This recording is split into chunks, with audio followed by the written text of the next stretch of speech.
Hey guys, in this video I'll show you how to insert a Py script to TradingView. The first thing I want you to do is just open up any chart, okay? And then click on See on Supercharts. And then what I want you to do is add an indicator. So click on indicators, you can search up any, let's do RSI for example, right?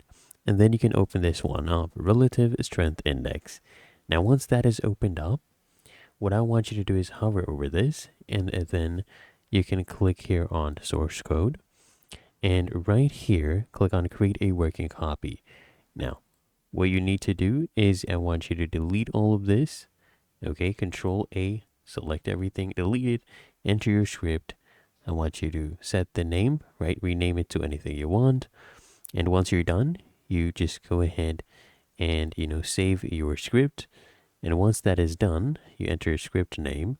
So let's just do trading test pine. You save it, right? Your script. And then you will be able to add it. Once you click on indicators right here under personal, you get it right here. Click on it. And then you'll be able to add it, as you can see. Really that easy. If you found this helpful, make sure you smash the like button and subscribe to App Mentor.